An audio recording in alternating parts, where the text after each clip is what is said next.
Interviewing cabinet ministers is now a smoother process as OPM's press office has implemented a new system to organize and give the media better access for their interviews. Reporters expressed great relief as the new system brought structure to an archaic practice of reporters having to stake out the entrance of cabinet, hustling to speak with ministers. The media also noted that the smooth process of the new cabinet briefings held in the press room eliminates the difficulty of working in the elements on the outdoors. They now enjoy an air-conditioned room with chairs and proper lighting. We are happy to facilitate access to the media and the information they need to get their jobs done. Keeping you in the know, this is OPM Press Now.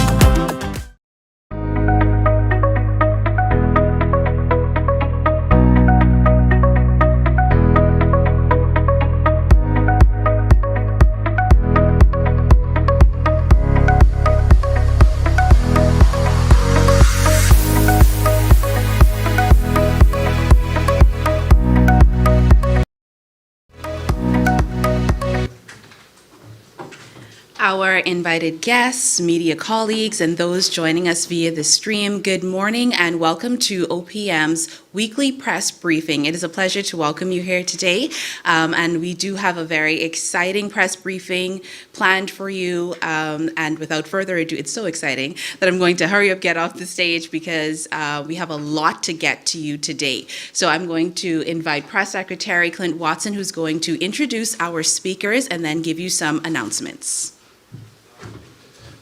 Thank you, Jillian. Good morning, everybody. Good morning, colleagues. Good morning, invited guests, all of you joining us live via television or streaming. It's another week, and we're here again to talk about the significant progress that the Davis administration is making in its attempt to govern the affairs of the Bahamian people.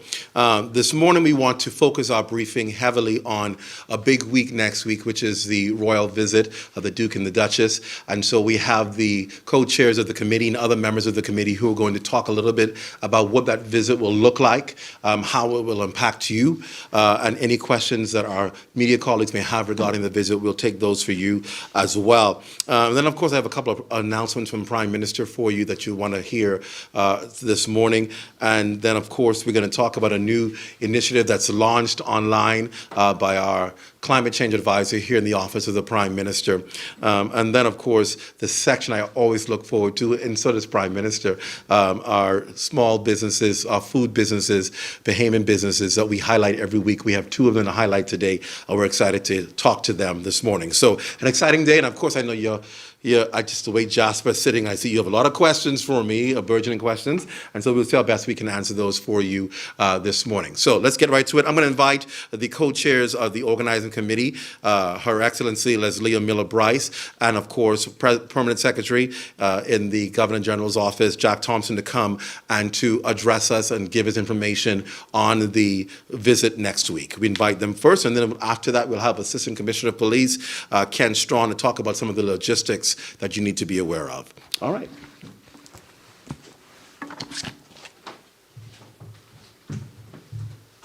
Good morning.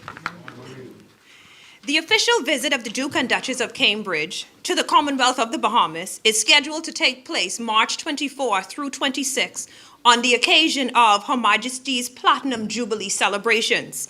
The Bahamas welcomes the Duke and Duchess as the United Kingdom continues to be one of our closest friends and allies. In moments of disaster and distress, they've been a constant aid with the British Navy to provide rescue support and relief to impacted islands and communities. Her Majesty's milestone prompted this visit, and the government of the Bahamas seizes this opportunity to showcase the Bahamas as more than sun, sand, and sea, with a keen focus on our people, culture, present challenges, and hope for the future. In Abaco, the Duke and Duchess will see for themselves the impact from Hurricane Dorian and engage the Abaconians about the recovery efforts. We want them to appreciate firsthand the impact that climate change is having on our country and the need for carbon-producing countries to support us. In Grand Bahama, they will visit Coral Vita, which won the Duke's inaugural Earthshot Prize, which supports innovative solutions to the climate crisis. At COP26, the Bahamas began the process of projecting itself as a leading voice in efforts to address the impacts of climate change. Coral Vita is an example of what is possible and what is necessary for the protection of our environment and marine ecosystems. In New Providence, the itinerary will highlight the government's priority in addressing the education loss during the pandemic and celebrate our frontline workers in the ongoing fight against COVID-19. Co-chair P.S. Jack Thompson and I would like to thank scores of Bahamians who have been involved in the planning and executing of this visit. We also would like to thank the Cabinet of the Bahamas for their full support. I must also mention the local organizing committee for their stellar leadership and commitment. Finally, the royal visit cannot be a success without the participation of the Bahamian people, so we look forward to sharing this experience with all of you. Thank you. Any questions?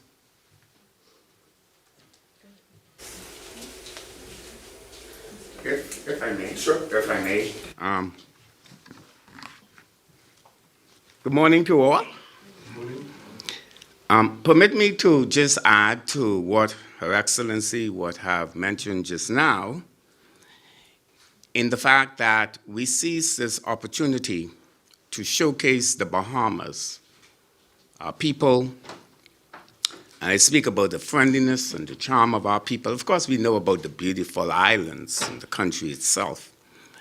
But we will take this opportunity to showcase the culture of our country, the sporting events, and of course, the talents of the Bahamian people. The Duke and Duchess will start or commence their regional tour by first of all visiting Belize. They'll be in Belize for a couple days. And following their tour there, they will visit Jamaica, where they will be treated to the best of the best in Jamaica. And then there is the Bahamas. We really look forward to it. If I may, I'd just like to give you a rundown of the itinerary, which I think may be useful at this time. And so we expect the arrival on Thursday, the 24th of March, at 4:25 thereabouts at Lynden Pilling International Airport. They will be received by Mr. Terry Archer, who is Acting Chief of Protocol, and His Excellency, the Most Honorable Sir Cornelius Smith, will also be on hand to welcome them, along with 2 cabinet ministers, Her Excellency High Commissioner, who heads our secretariat for this exercise, and there will be a royal salute. That is what you say, you roll out the red carpet and you give them all the courtesies. Following their arrival, they will proceed here to the office of the Prime Minister, where there will be the usual courtesies and exchange of gifts, etc., etc. Following the courtesies here, they will proceed to their place of accommodations, and that will close out the first day. On Friday, the 25th of March, we are truly excited about the visit at the Sybil Strawn Primary School, where our Bahamian children will put on a show like you've never seen before. It is a wonderful organized program by the Ministry of Education.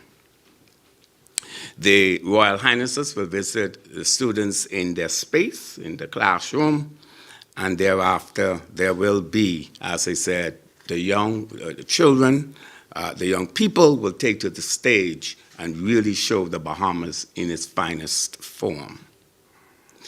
Following that, the Duke and Duchess will proceed to the Garden of Remembrance, or some call it the Cenotaph, where they will meet the healthcare providers or professionals who were very active in the fight against COVID. We also expect to have GGYA volunteers there, the Governor General's Youth Award. We also hope to have the Red Cross and the Salvation Army members there, some of the leadership. Following the meet and greet with the healthcare and frontline workers and the volunteers, they will then enter into Parliament Square. Parliament Square will be transformed into a cultural mecca like you've never seen before. We have a spectacular cultural show planned there.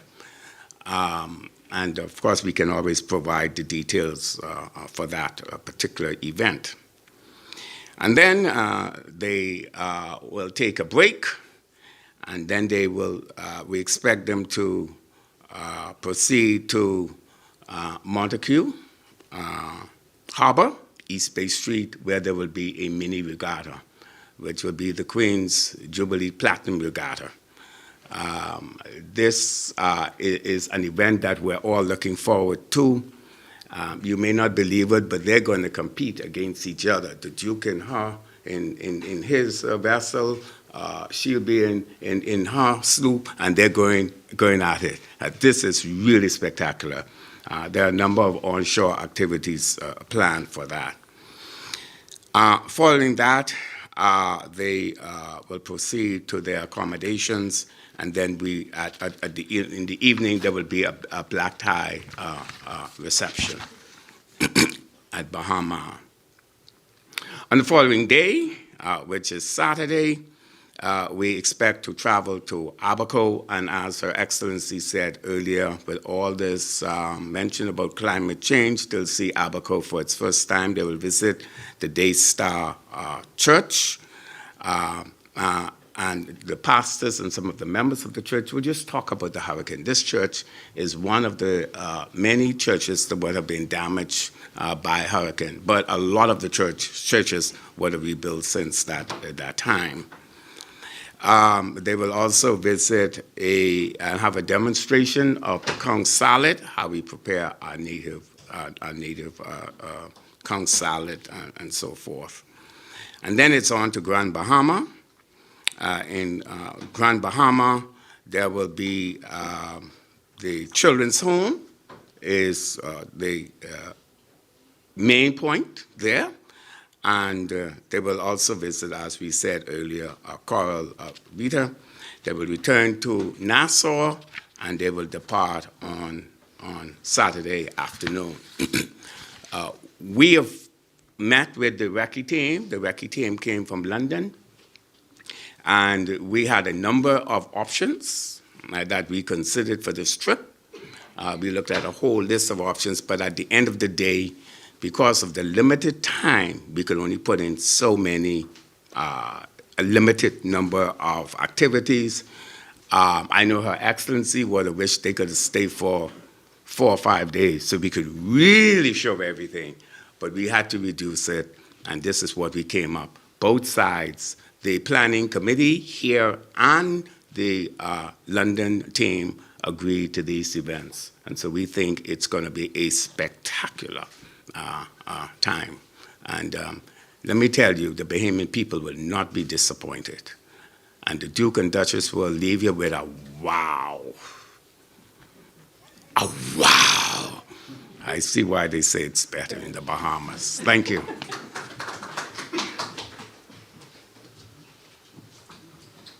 Thank you, co-chairs Jack Thompson and Her Excellency Miller Bryce. We're going to talk a little about security and what's going to happen. I'm going to invite ACP Ken Strawn to come from the Royal Defense Police Force, and then from the Defense Force, we do have a representative as well, Mr. Brown, to come and talk about their role as well. Thank you. Thank you, Mr. Watson. Good morning, viewing audience. Good morning to each of you who are gathered here this morning. Following the information which was passed to you by Her Excellency and also P.S. Thompson, the Royal Bahamas Police Force, along with the Royal Bahamas Defense Force, have spent an enormous amount of time preparing its strategies for the execution of security in and around the events for New Providence, Abaco, and Grand Bahama.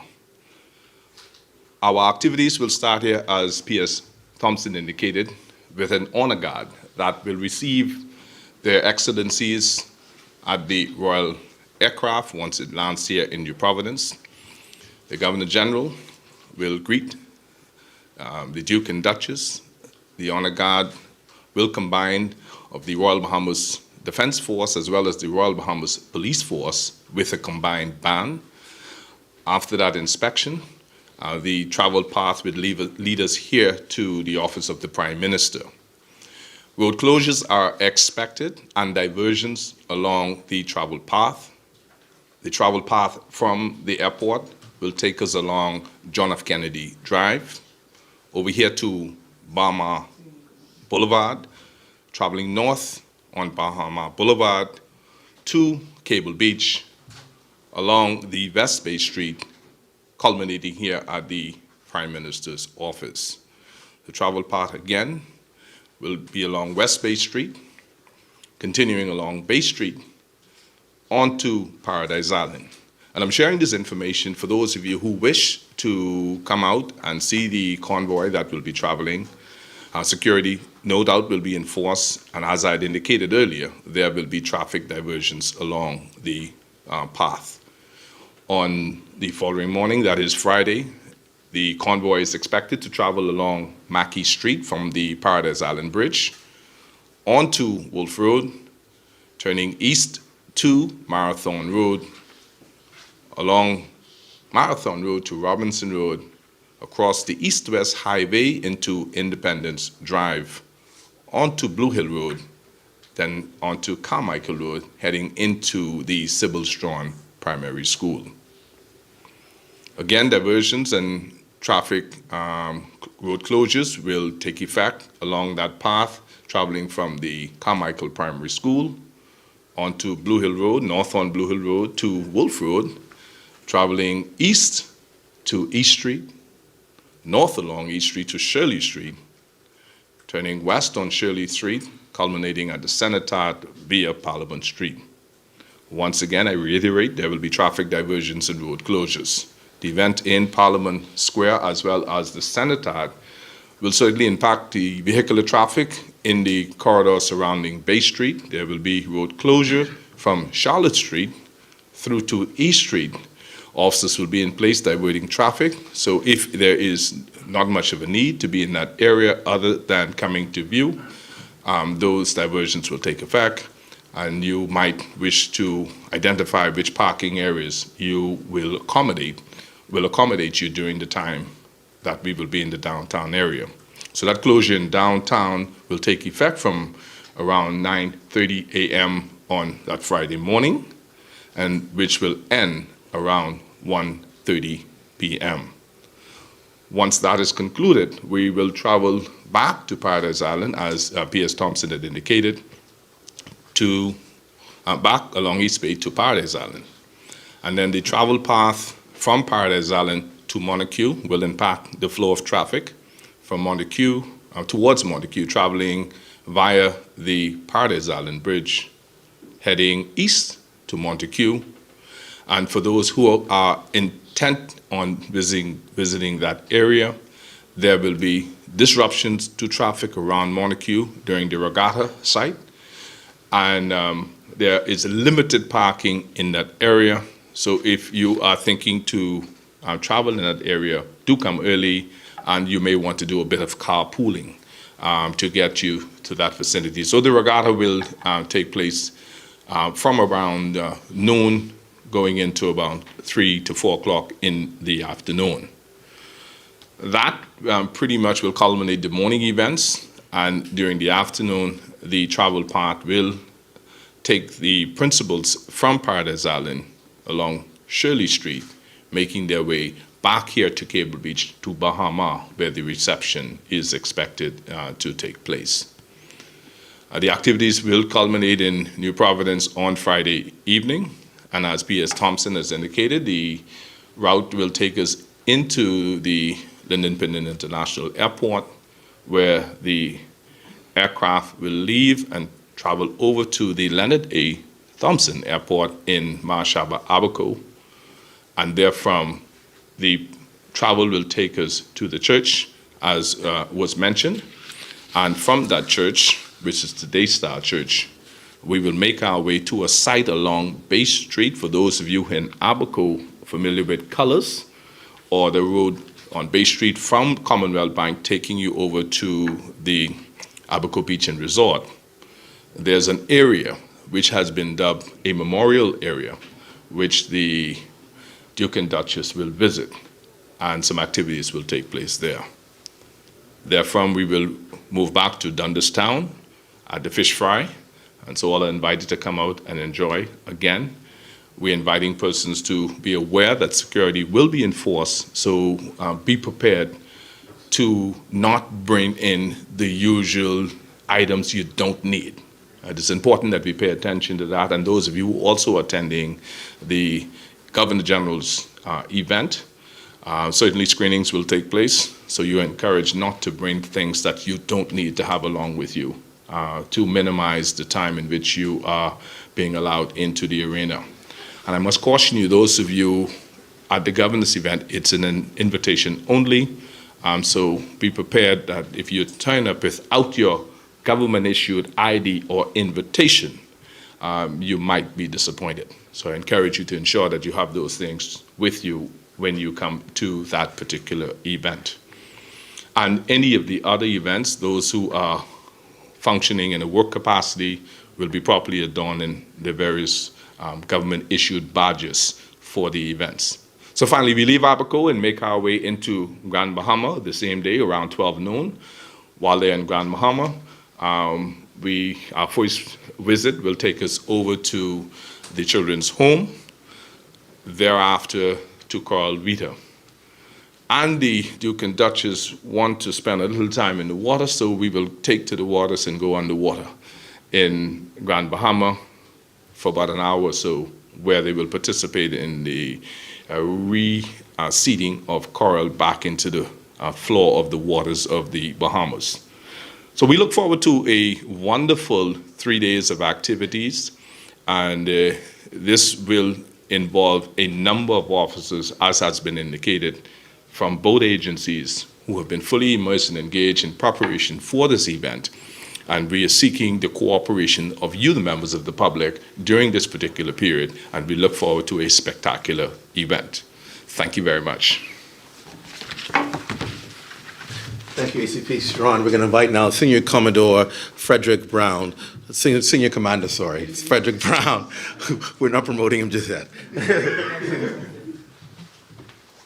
Good afternoon, all. Once again, yes, I am Senior Commander Frederick Brown, Royal Bahamas Defense Force. On behalf of the Commander Defense Force, I wish to inform you that the Royal Bahamas Defense Force is in full readiness for the execution of this exercise. It is intended to conduct some 15 major operations in collaboration with the Royal Bahamas Police Force, and using some 5 to 6 platforms, i.e. the maritime, air, the medical, transportation, and of course the Harbor Patrol Unit there in Nassau Harbor. Against that backdrop, we have already crossed the line in our operations, and we're looking forward to the tangible results at the end of the day. Thank you very much. Thank you, Senior Commander. Any questions, media, before we move on to other matters? Yes, of course. Chancellor Garney, how can we help? Can you say how much this entire thing is costing the Bahamas? Chancellor, you just held up a sign saying that's what I'm going to ask. I can tell you that I'm going to invite P.S. Thompson, but I know I asked as well, and they're still waiting on a number of figures to come in, and so they don't have that figure for us. I wanted that figure today. They're still waiting on some other figures to come in before they can give that. And so we will release that, hopefully, if not before, after the event, that you'll have that. So you feel free to ask me again next week, well, following week when we have a press conference. I'm sure you will. Anybody else? Yes, Royson. Thank you very much. Is it typical for the royal family to contribute a portion or cover a portion of this trip, or is it entirely at the expense of the Bahamas, out of curiosity? They've been dealing with the royal family. I'll let them do that.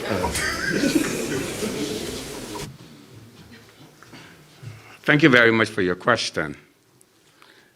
Now, it is customary for the host country to absorb the cost, accommodations, meals for the couple and the staff. So that is the standard. I thank you for your question. I appreciate your question. Are there any other questions? Great. All right. Thank you so much for that update, and we do look forward to a festive time next week in our country. I'm going to invite Rochelle Newbold, Climate Change Advisor in OPM, to talk about something that's launched today that you may want to be aware of. So come, Advisor Newbold, and give us a quick update on that. Thank you and good morning. Many of you would have heard me talk about the Climate Youth Conference that is to be going in the Bahamas July 6th through the 8th of this year. I'm happy to advise the public that the climate change website, the conference website, Youth Climate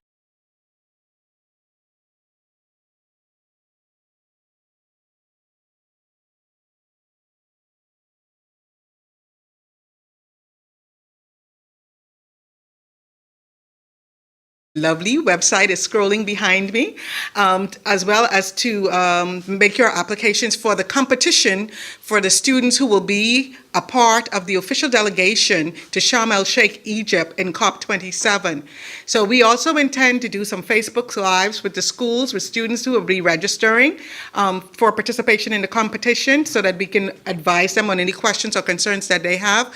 But this is indeed a very important regional conference. We already have our youth colleagues in Egypt seeking to be a part of this, as well as Africa, which is going to be the country of greatest concern in COP27, but as always, island states such as the Bahamas, because of the issues of climate change, remain at the forefront. So us hosting, this is a regional conference with all the youths from around the world participating with our Bahamian children is very much an important event, and we want all to apply. Thank you very much.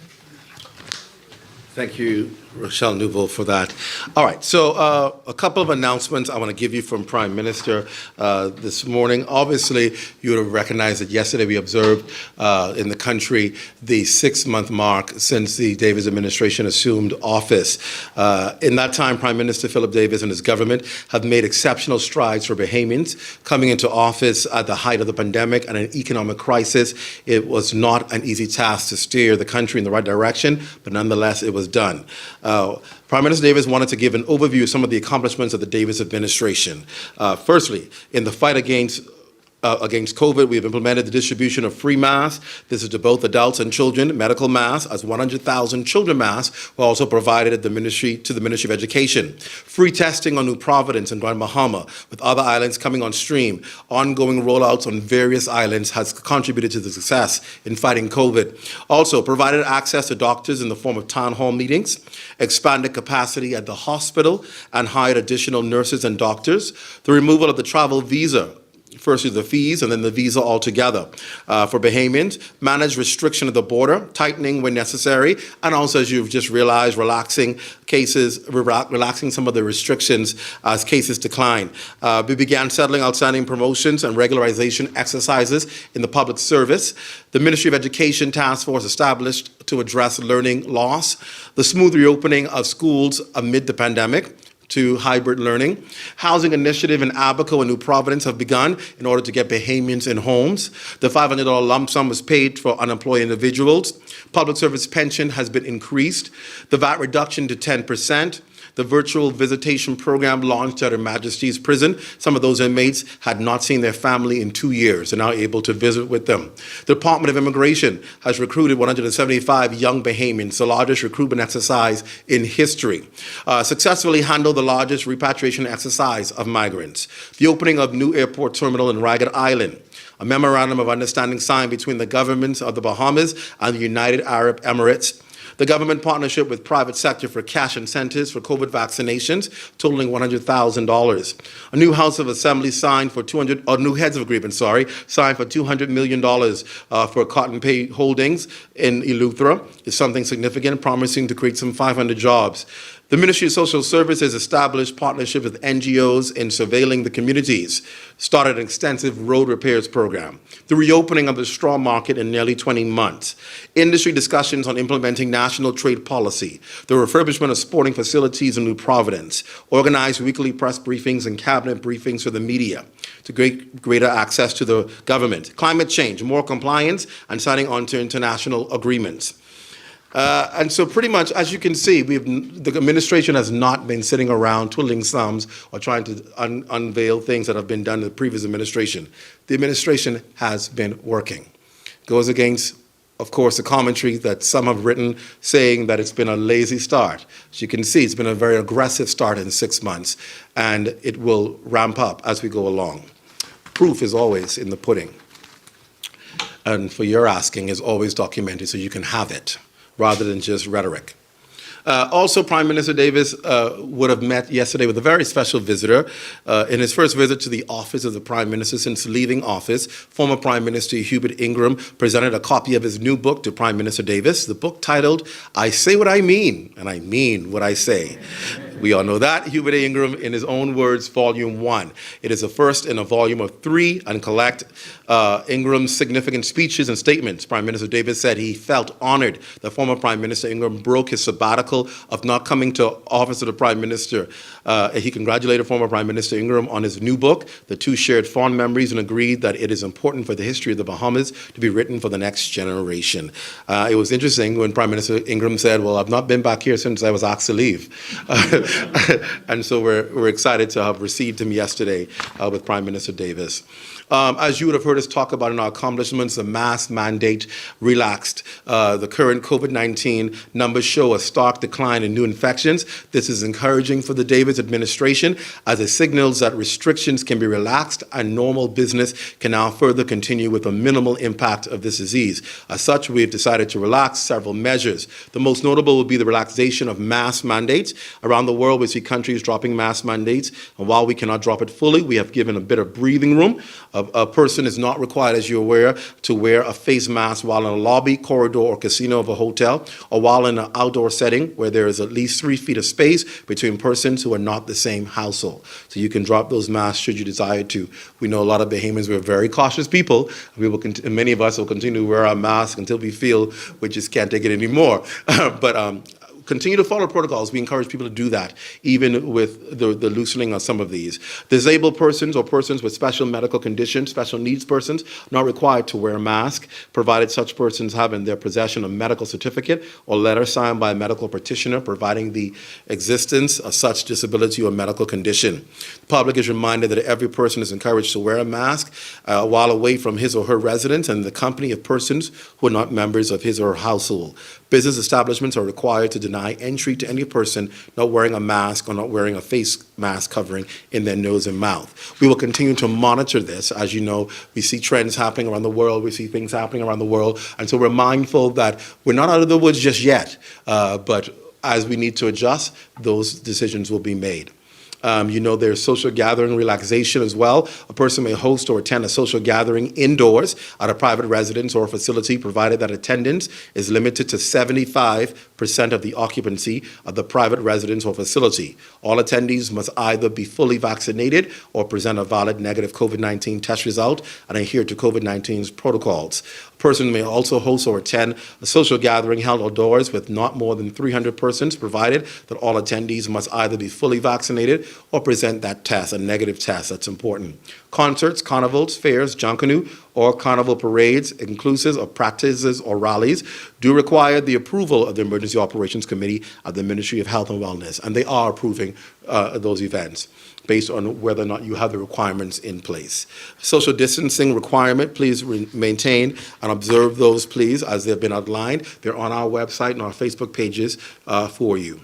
And finally, Prime Minister Davis is concerned about what's happening in crime. He will make a few statements on that a little later in some of his public appearances. But this morning, he would have met with the Acting Commissioner of Police, Clayton Fernando, in office to discuss crime strategies in the wake of the spike in murders throughout the country and what is reportedly developing, what Mr. Fernando would have described as gang wars and these things happening on. Getting an update on how we're addressing it, how we're dealing with it, whether we have the resources, committing his government's resources to this fight to ensure that Bahamians are safe. It is a major priority of this administration to ensure the safety of Bahamians. And so Prime Minister Davis communicated that to the Acting Commissioner today and committed that whatever resources need to be available will be made available to keep our people safe. Those are the announcements from prime ministers. Let's take questions from our media representatives, and we will begin with Rashad Roll, Tribune. Hi, Rashad. Hey, Clint. What's the status of the Over the Hill unit and the program that they were overseeing? As you know, the previous administration had a unit called the Over the Hill Redevelopment Project. That unit doesn't exist, but the work continues. A number of projects, particularly the redevelopment of the Southern Recreational Grounds, are continuing. They're continuing on the different entities, on the different initiatives, but the work continues. And a matter of fact, will be expanded for these particular communities. But the Davis administration didn't have a specific need for that particular unit. A lot of those persons who were in that unit are no longer here, but the work continues, and the people will feel the impact of the administration and are now still feeling it. There are a number of cleanup campaigns that are going on. The parks and beaches are doing their part with contracts to ensure the redevelopment of those parks. As I told you, the Southern Recreational Ground continues. So the work will continue, not under a heading of a department, but the initiatives will continue. And like I said, the people will feel the presence of the government in that particular community. All right. Any other questions? Yes, Jared? Wanted to ask about the Christopher Columbus statue. It was vandalized 5 months ago, and if you drive past Government House now, it's still covered with the blue tarp. What's going to happen to it? That decision has not been made as yet. It's something that will have to be presented before Cabinet, particularly as you see the renovations are continuing there, and Cabinet will make a decision as to what happened. We spoke to Prime Minister about it. It's something he will discuss with his colleagues, and the final decision will be made. Do you think he's minded to remove the statue? I know before, the Director of Communications in his office, before he had that title, he would have expressed that that statue ought to be removed. Is that something that you think that Cabinet might be, or the Prime Minister might be minded to do? I know he commented on it before. Right. What I do know is that Prime Minister Davis is really big on consultation with his colleagues. And so even if there's a decision that he personally shares, it does not bear the end reward if his cabinet colleagues differ. And that's why he wanted to carry it to them to see what the general consensus is on that. And so I'm sure that whatever his personal views are, whatever cabinet decides is what will stand in the end. It's been 5 months. I don't think so. It's just a matter of prioritizing what has been important for us. And what has been important for us is getting people back to work, keeping people safe with the COVID protocols, ensuring that people can manage in these difficult times financially. Those are priorities. And so the statute, while it's important, as you can imagine, won't take precedence over those other issues. And that's what the administration has been busy doing for the 6 months, is getting the country going, getting people addressed, people back to work, trying to find solutions to pressing matters. But that's on the agenda, and it'll get dealt with. All right, thank you. Jose Etienne, Eyewitness News. Yes, sir. So could you speak to some of the deductions that Cabinet would have reportedly approved for various government ministries? Obviously, that was met with great criticism. Yeah, a lot of those initiatives are being addressed right now as we speak in the House of Assembly. Cabinet ministers are addressing what people concerned were reductions in certain things. And so I will leave that to them to speak to their particular ministries, especially since some of them haven't spoken yet. I don't want to preempt their speeches today in Parliament. But what we can tell you, though, is we're not cutting budgets that are significant to the redevelopment of our country. What you will find happening is a reallocation of finances. and not a definite cut. So what you may find is a $20 million budget cut in a particular ministry. Let's say, for example, I'll give you an example, education. You'll be like, why are we cutting back on education? We're not. We're reallocating funds probably from a different area for a particular task that's needed right now in education. So it's not cutting, it's reallocating and curtailing, cutting the cloth to fit what it is that we're trying to accomplish as an administration right now. So it's not taking money away from something that's important. It's reallocating and ensuring that the right funds are directed, or what money would have been allocated for. You may find that it was done under somebody else's budget, and so that money was moved so that it's not doubly stated. Yeah. All right. Eyewitness News. We had Eyewitness News. We had Rashad. Tyler JCN. Hi, Tyler. Hi. Yesterday, the Director of Health Emergencies, Apollo, Dr. Cyril Ugarte, he mentioned that because of the war in Ukraine, that freight and shipping is increasing every single day for the Caribbean. So I just wanted to know, is the Bahamas experiencing any trouble shipping PPEs and any other kind of medical supplies? And I wouldn't specify just medical supplies. There is a delay because you can imagine countries all over the world are fighting to get supplies into their country from various things, whether it's food supply, whether it's clothing, whether it's other kinds of merchandise. There is a delay because, of course, what had happened earlier in the pandemic, and now with what's going on in the Middle East, and of course, European countries, those challenges remain. Particularly in Europe. And so what it is trying to find ways to get other things into the country. There's no over concern right now. We've not had over concern by any of the shipping companies or people saying we're in trouble, but we're monitoring it to ensure that there is a consistent flow of goods being able to come into the country, but nothing that we should be overly alarmed about at this point. All right, Sloan, is Sloan here? Oh, Roy, sorry, Royston, you're here for Sloan. Anybody else with questions? I think I got everybody. Jasper, yeah, how can I ignore you? I'm sorry. Go ahead, Jasper. So my first question is for Mr. Thompson, just on the renovations at Government House, when we could see that was completed. I want to know too, Jasper. That's a good question. Wow. The approximate date for Government House, the completion of renovations, continue to shift because, as you can imagine, every time you go into something, you find there's something else, and we've been having that. First, it was due to be completed in December last year, and then we thought we'd have it completed by April this year, and then I heard by July this year.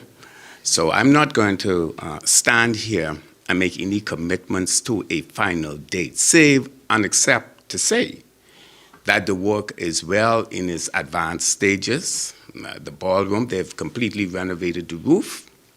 The house, the roof, we had leaking, the place was leaking, terrible state, but it's advancing very, very good. I've had several tours, and I think you're going to be very, very proud of Government House. But I want to stay away from nailing down a date because I don't want to set that expectations. The contractor, Mr. Floyd Wilmot, and those, they're giving it their best. And it's going to be a wonderful product at the end of the day.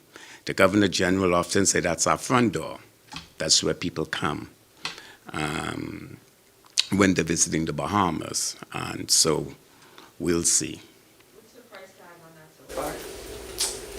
I need to check with finance on that. I know initially it was around $6 million, but I don't know now what it is. I don't know. Yeah. Okay. Questions for Mr. Watson? Sure. There was this community center that was started under the Minutes Administration on Abaco.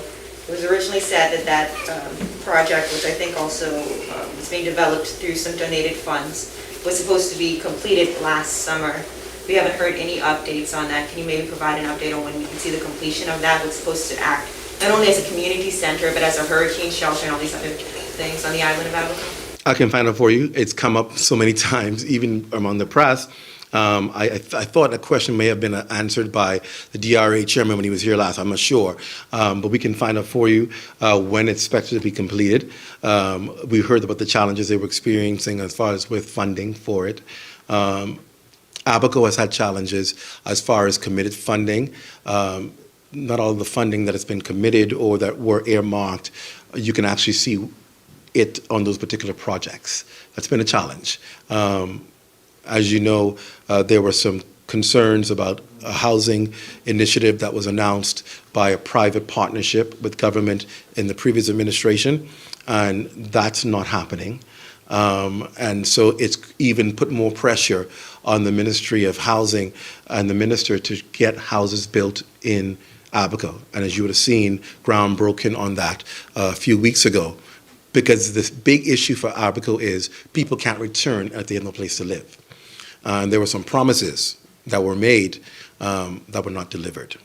And so the government is trying to strategically find ways to provide accommodation and homes for people in Abaco. Teachers need them. Government employees need them. Workers need them. And they can't do the work if they don't have any place to live. So it's a priority that we're trying to find out. But as you know, that in itself is a story about monies that were earmarked that have not bared fruit the way it should have. Anybody else? All right, thanks. So let's move to our final segment now, which is highlighting Bahamians and their outstanding food businesses. We have two vendors, Ash Food Haven. Sean Ashley Thompson is here. I'm going to invite her to come, as well as Lakeitra Wilmot from Old Sweet House. We know what that's all about. Come on and tell us about your businesses, ladies, and what we're sharing with our guests today. Ashley? Good morning, everyone. My name is Sean Ashley Thompson. I am the owner of Ash Food Haven. We are a private chef/catering business. We also provide meal prep. I know sometimes you're busy, you don't want to make your meals, so we do that service for you. We also deliver those food to you so you don't have to move. We have a new service now where we provide cooking lessons. If you don't know how to cook, we show you how to make your favorite meal. We can do that virtually through Zoom. COVID is still real, so we understand. Or we can come to your home and teach you step by step. Thank you. Tell them what we're having today. Yeah, so today we're having some of my customers' favorite menu items. So for my vegans, we have vegan meatballs that's made from chickpeas. Delicious. It is. Also, we have creamy lemon salmon bites with garlic mashed potato. And a favorite of mine is my apple cinnamon glazed pork chops. So that's the menu for today. How can they reach you? So you can reach me on Instagram at ashfood_Haven. And my telephone contact is 242-395-1586. Thank you, guys. You're welcome. Thank you. Good morning. My name is Lakeitra Wilmot, and today I am here to showcase my business, which is Oh Sweet House. We are a big shop, so we specialize in cakes, cupcakes, sweet treats, celebration cakes, wedding cakes. We have candy tables, dessert tables as well. Today I am offering 4 of my fan favorites. That's our red velvet with the cream cheese mousse. We have chocolate, double chocolate, vanilla, and cookies and cream. You can find me on social media at Oh Sweet House. Facebook and Instagram is o.sweet242, as well as WhatsApp, which is 466-3570. All right, so we have some great treats for all of you. Thank you for tuning in, and we look forward to serving you whenever we need to service. You know to reach us here at the Office of the Prime Minister. Thank you. Good afternoon, everyone.